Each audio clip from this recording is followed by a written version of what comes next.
Hola, ¿qué tal? Bienvenidas y bienvenidos al aire, una nueva edición de Impacto Económico, información económica aquí en Telesur Noticias. Les saluda Luis de Jesús. Entramos de inmediato en titulares.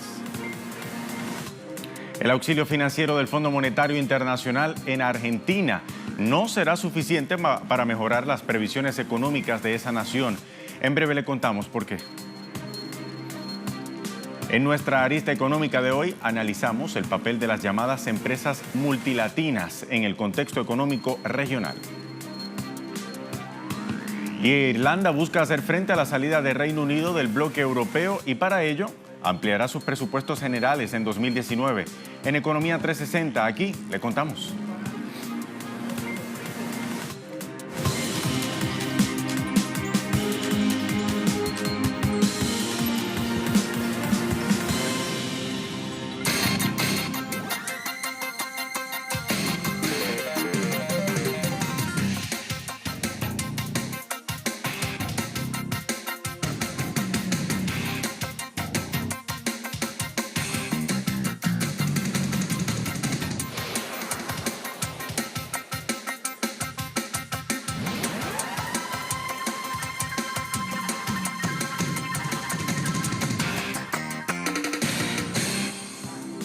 ¿Qué tal? Iniciamos Impacto Económico. En materia informativa, el gobierno de Cambiemos en Argentina recurrió al auxilio financiero del Fondo Monetario Internacional. Sin embargo, escuche esto, el propio organismo no le da buenas previsiones para lo que queda del año 2018 y todo el año 2019.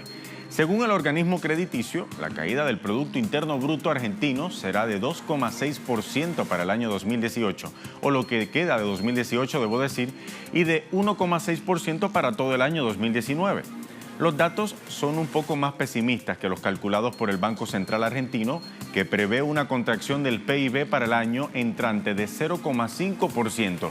El FMI adjudica el comportamiento económico a la baja debido a factores externos y a la profundización del ajuste acordado entre el gobierno y el propio organismo para acceder a un crédito stand-by que recientemente se elevó a más de 57.000 millones de dólares. Asimismo, el FMI estimó un índice inflacionario en 2018 de 31,8% y para el año 2019 un 31,7%. Vamos a seguir hablando de Argentina. El presidente Mauricio Macri justificó el tarifazo a los servicios del gas. El mandatario recurrió nuevamente a la estrategia de la supuesta espontaneidad a través de las redes sociales para abordar temas económicos. Veamos.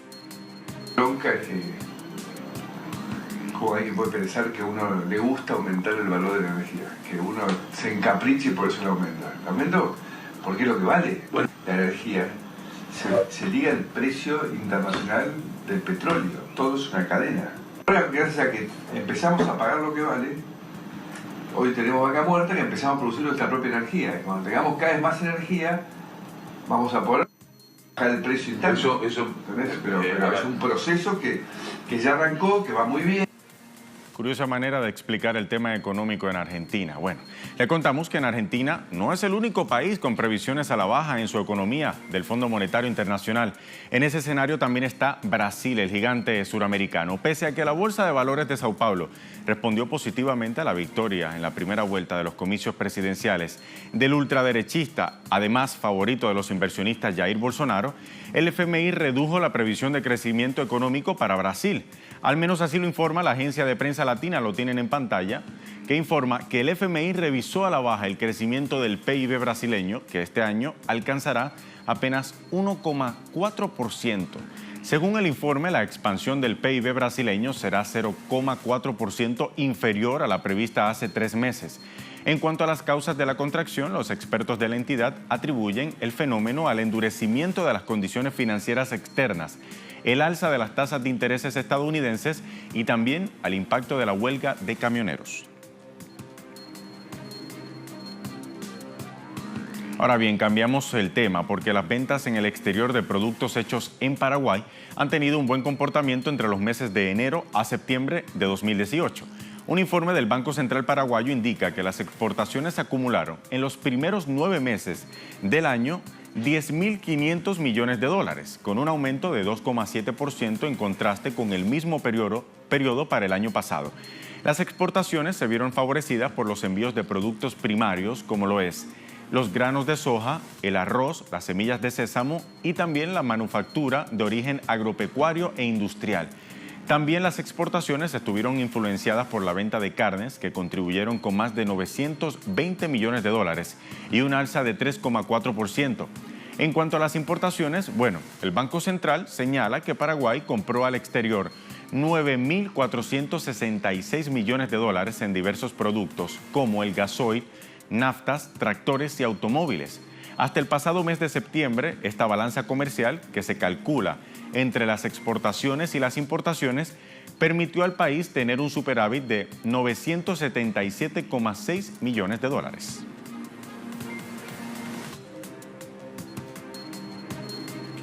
De Paraguay pasamos a México, porque el delito de la corrupción en ese país impacta de manera significativa al Producto Interno Bruto en esa nación.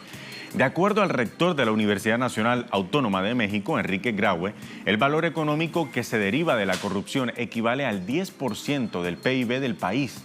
Durante la inauguración del primer Congreso Internacional de Derecho Penal 2018, el vocero universitario dijo que con ese porcentaje se podrían obtener apoyo a programas sociales.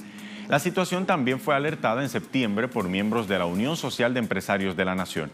La directiva del organismo señaló que los índices de corrupción se agravaron de manera alarmante en el sexenio de Enrique Peña Nieto. Consideran también que no es solo un tema de percepción, sino de trascendencia de la calificación económica, donde se sitúa a México como un país en riesgo, que además afecta a la inversión extranjera. Y ahora bien, el presidente de Venezuela, Nicolás Maduro, encabezó hoy un acto que da inicio al periodo académico universitario. El primer mandatario resaltó la inauguración en la Universidad Nacional Experimental de las Telecomunicaciones y la Informática, la número 45 creada por la Revolución Bolivariana. Asimismo, hizo énfasis en el impulso económico que ha recibido el sector en los últimos años. Y la revolución ha estabilizado la inversión en educación por encima del 7,5% del Producto Interno Bruto. En el presupuesto de este año 2018, que ya va terminando, el presupuesto en educación estuvo por encima del 10% del presupuesto global, solo en educación. Solo en educación. Son datos muy importantes del esfuerzo que se hace. Y el nuevo gobierno de Colombia impulsa una reforma tributaria. Pero, ¿qué existe detrás de este proyecto fiscal del presidente Iván Duque? Bueno, la respuesta la tiene el economista Nicolás Oliva, desde el Centro Estratégico Latinoamericano de Geopolítica, mejor conocido como la CELAC. En su artículo, ahí lo tienen, Reforma Tributaria en Colombia, otra medida contra el trabajo, Oliva indica que la reforma tributaria sobre el impuesto a la renta pretende trasladar la carga tributaria desde los dueños de las empresas hacia los trabajadores.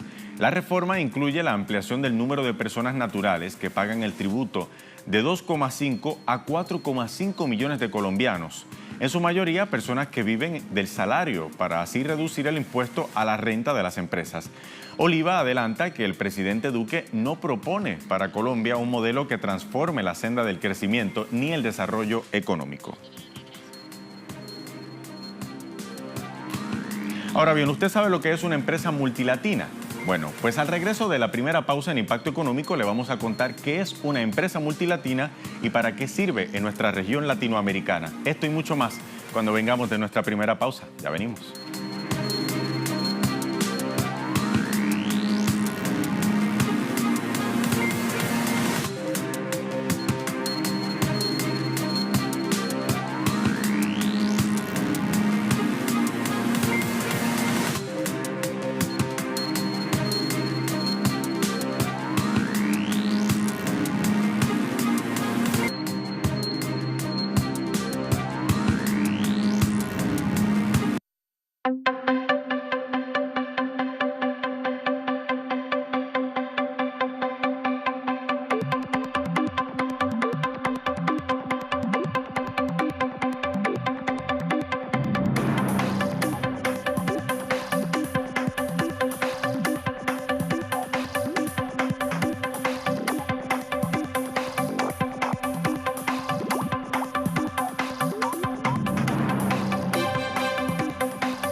Ya estamos de vuelta en Impacto Económico. Ahora nuestro segmento Arista Económica. Las empresas multilatinas, ¿qué son? ¿Para qué surgen? ¿Cuáles son los países de la región que tienen más empresas de este tipo? ¿Y cuál es el papel que desempeñan en el contexto económico actual? En nuestra Arista Económica de hoy damos las respuestas a estas interrogantes. Para ello, vamos a repasar las opiniones de investigadores del Centro Estratégico Latinoamericano de Geopolítica, CELAC. Aquí lo tienen. Según investigadores del CELAC, las empresas multilatinas o translatinas se definen como megaempresas, cuyo origen del capital monetario se encuentra en algún país latinoamericano y ejerce su actividad económica priorizando la inversión puertas afuera sobre la reinversión en el país de origen. También señalan que las empresas de este tipo incrementaron su auge a partir del proceso de reconfiguración de las relaciones económicas internacionales y la expansión de las políticas neoliberales en la región, la saturación de los mercados locales, la necesidad de diversificar riesgos y principalmente debido a la expansión de la dimensión financiera que ha facilitado el acceso de las empresas de la región a los mercados de capital tanto locales como internacionales.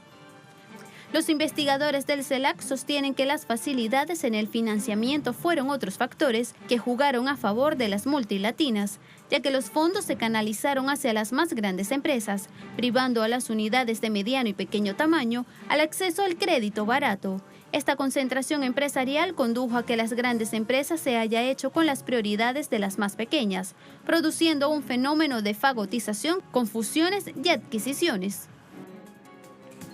Hablando sobre todo esto, vamos a ver ahora cómo se distribuyen, debo decir, las multilatinas, según un estudio de este año de la consultora The Boston Consulting Group. En el informe emitido en el primer trimestre del año en curso, la consultora The Boston Consulting Group dio a conocer un balance sobre la creación de multilatinas en varios países entre el periodo 2009 y 2018. Los países con mayor cantidad de empresas multilatinas fueron México con 28, Brasil con 26, Chile 18, Colombia 11, Argentina 9, Perú 5, mientras que Panamá, Costa Rica y El Salvador fueron creadas una empresa multilatina por cada país. De este grupo se destaca Colombia, país donde hubo un mayor número de multilatinas creadas, registrando un aumento de 120%. Uno de los sectores más favorecidos fue el vinculado a los servicios financieros, que en la actualidad representa el 36% de las multilatinas colombianas, en comparación con el 12% de Brasil, el 7% de las de México y solo el 6% de las de Chile. El informe agrega que el grupo de multilatinas mantuvieron un buen desempeño productivo pese al decrecimiento de la economía mundial luego de 2008. La tasa de crecimiento anual para las multilatinas fue de 5.2% entre 2008 y 2016, mientras que para el resto de las compañías latinoamericanas fue de tan solo 1.8%. Uno de los puntos claves para el éxito había estado conducido por las fusiones y adquisiciones, para lo cual se destinó $48.000 millones entre 2009 y 2017. La consultora también consideró que el éxito de las multilatinas se debió a los programas de capacitación implementados en asociación con escuelas, para superar la escasez de habilidades de los trabajadores presentes en varios países de la región. Ahora bien, otro punto que benefició el auge de la mayoría de las multilatinas fue también el privilegiado acceso de estas compañías a la explotación de los recursos naturales en la región, tanto en su país de origen como en las naciones donde se instalaron. Un estudio realizado por el Banco Interamericano de Desarrollo reveló que el 56% de las 500 principales empresas multilatinas o translatinas que han crecido en el siglo XXI tienen un acceso privilegiado a los recursos naturales. En este sentido, 34% de las translatinas se dedicaron a la industria manufacturera y lo hicieron a partir de recursos naturales como la agroindustria, los alimentos, la siderúrgica y el cemento, mientras que otro 22% fueron empresas extractivas, es decir, gasíferas, mineras y petroleras. Estas últimas por sí solas generaron la cuarta parte de las ventas de todas las translatinas. Entre 2005 a 2012, las ventas de estas compañías se dispararon 86.4%, al pasar de $1.400.000 a $2.610.000.000, donde el 48% de dicha cantidad correspondió a lo que comercializaron compañías extractivas y manufactureras basadas en la explotación de recursos naturales. La consultora develó que América Latina todavía posee una serie de activos que la convierten en un mercado de crecimiento atractivo para las translatinas, porque dicho continente sigue siendo rico en recursos naturales, representando el 14% de las tierras agrícolas del mundo, el 15% de las reservas de petróleo, el 21% de los bosques, el 28% del agua disponible, el 54% de la producción de cobre y el 66% de las reservas de litio. Y bien, según el CELAC, muchas multilatinas crecieron como empresas públicas, adquiriendo el monopolio de servicios estratégicos para el desarrollo del Estado. Eventualmente iniciaron procesos de privatización, como suele pasar, eliminando su utilidad pública o reduciendo su participación, otorgando también licitaciones. Particularmente vemos los casos de la estatal mexicana Pemex y la brasileña Petrobras. Aquí. En Brasil, gracias a las políticas implementadas por el actual gobierno, la estatal de hidrocarburos Petrobras cedió el control de extracción de crudo de 93% en 2010 a 75% en 2018. Además, se ampliaron concesiones petroleras a transnacionales en zonas ricas en crudo en tierra firme y aguas profundas, mediante las denominadas subastas. El argumento oficial fue obtener recursos frescos para redirigirlos a la inversión social. Igualmente puso en marcha un plan de desinversión donde se tiene previsto para el periodo 2017-2018 la venta de activos por $21.000 millones, que se sumarán a los $13.600 millones obtenidos en el bienio inmediatamente anterior. En el caso de Petróleos Mexicanos, la reforma energética impulsada por el gobierno de Enrique Peña Nieto suprimió el monopolio estatal sobre la exploración y explotación de hidrocarburos e incluyó la participación de particulares en la actividad. Sin embargo, hizo de Pemex una compañía más débil, ya que el 71,58% de la gasolina consumida por los mexicanos es importada.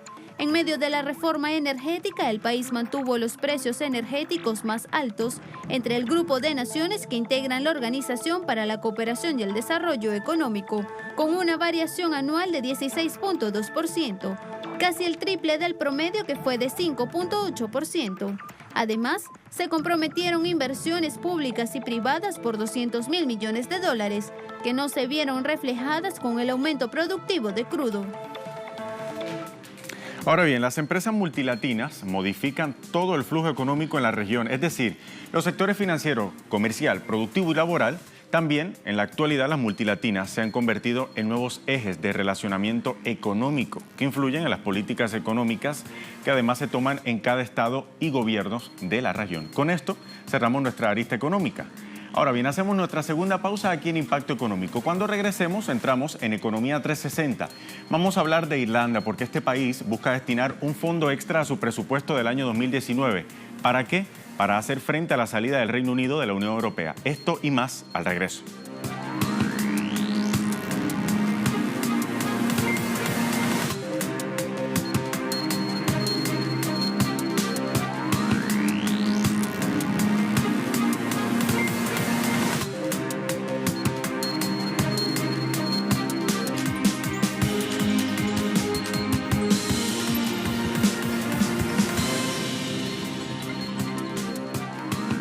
Ya regresamos, hablamos de Economía 360. El gobierno de Irlanda anunció que destinará 110 millones de euros extra a los presupuestos generales del año 2019, con el objetivo de hacer frente a la salida del Reino Unido de la Unión Europea. Pero ¿qué otras medidas tiene pensada el Ejecutivo irlandés de cara al Brexit? Aquí le contamos. El gobierno de Irlanda anunció que destinará 110 millones de euros extra en los presupuestos generales de 2019, con el firme propósito de hacer frente a la salida del Reino Unido de la Unión Europea, conocido como Brexit. El ministro irlandés de Finanzas, Paschal Donohoe, señaló en el Parlamento Nacional que el Brexit ha marcado su diseño de las cuentas para el próximo año, ante la posibilidad de que haya un divorcio sin acuerdo entre Londres y Bruselas, lo que consideran el peor escenario. En ese sentido, Donohoe dijo que los presupuestos para 2019 tendrán una bajada de impuestos y un aumento del gasto público. En concreto, de los 66.500 millones de euros que forman el total del presupuesto, 59.200 millones de euros estarán destinados al gasto corriente, mientras que 7.300 servirán para financiar proyectos de infraestructura. Así lo recordó el titular de Finanzas. Asimismo, el tramo más alto del impuesto sobre la renta de las personas físicas, al que se aplica un 40%, comenzará a partir de los 35.000 euros anuales, 750 euros más que en el periodo anterior, mientras que a los que ingresen cantidades inferiores se les aplicará el 20%. Además, la asignación semanal de todos los subsidios sociales aumentarán en 5 euros a partir del próximo marzo. Además, el gobierno irlandés subirá el impuesto sobre el valor añadido para el sector del turismo y hospitalidad, que pasará del 9% actual al 13,5% para todas sus áreas. También se mantendrá en el 12,5% el impuesto de sociedades, uno de los más bajos de la Unión Europea y al que Dublín considera clave para seguir atrayendo multinacionales a la isla y mantener los niveles actuales de crecimiento. Y en otro tema, mientras el presidente de Estados Unidos, Donald Trump, sigue amenazando con más aranceles a China, el gigante asiático sigue fortaleciendo sus relaciones bilaterales con otras naciones. En esa línea, Beijing acordó ahora con Angola seguir promoviendo el desarrollo positivo entre ambas partes.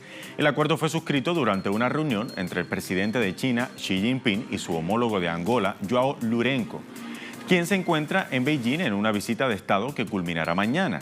Xi Jinping señaló que las dos partes deben aumentar la confianza política mutua, fortalecer los intercambios de alto nivel, la comunicación estratégica y apoyarse y también entenderse en asuntos de interés mutuo. Mientras, el mandatario angoleño resaltó la cooperación con China y su papel positivo en el desarrollo económico y social de Angola. Añadió que su país está dispuesto a mejorar aún más la colaboración con Beijing en la construcción de infraestructura y los medios de subsistencia de la población. En el marco de la reunión anual del FMI y el Banco Mundial que se desarrolla en Bali, en Indonesia, hasta el 14 de próximo, el Fondo Monetario Internacional estimó a la baja el crecimiento económico de la eurozona. El organismo unilateral, o multilateral, debo decir, de crédito, sitúa en 2% el crecimiento de los 19 países de la moneda común, 2 décimas menos que lo estimado hace apenas 3 meses, mientras conserva una estimación del 1,9% para 2019. Asimismo, de acuerdo con el informe Perspectivas Económicas Globales, presentado en Indonesia, el organismo situó a la baja las perspectivas de Alemania hasta un 1,9% estimado para este año y el siguiente, lo que significa una reducción de 3 y 2 décimas respectivamente. A juicio del FMI, algunas de las causas que originan los pronósticos a la baja de la eurozona son el resultado aún incierto de las negociaciones entre Reino Unido y la Unión Europea en relación al Brexit y la baja productividad también obtenida en periodos recientes.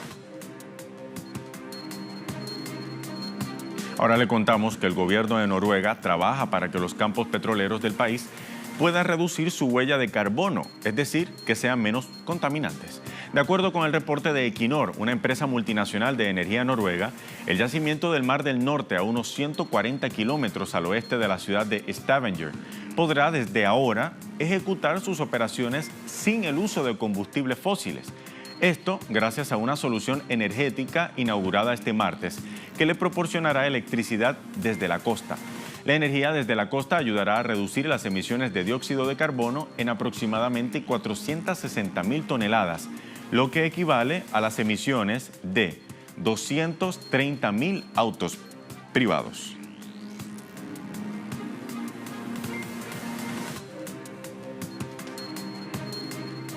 Y por su parte, la India hace caso omiso a las medidas coercitivas que Washington mantiene contra Teherán. El portal web Sputnik titula lo siguiente: India promete seguir comprando petróleo a Irán pese a las sanciones de Estados Unidos. Las compañías indias seguirán comprando petróleo a Irán después del 4 de noviembre, pese a las sanciones y posibles objeciones de Estados Unidos.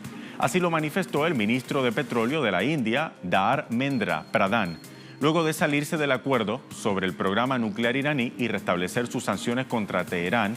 Estados Unidos ahora pretende convencer a sus aliados, incluida la India, de renunciar a la importación del petróleo iraní. Sin embargo, la India insiste en que el cese de los suministros sin compensación alguna podría provocar un fuerte aumento de los precios del petróleo en el país en unos $6 por barril.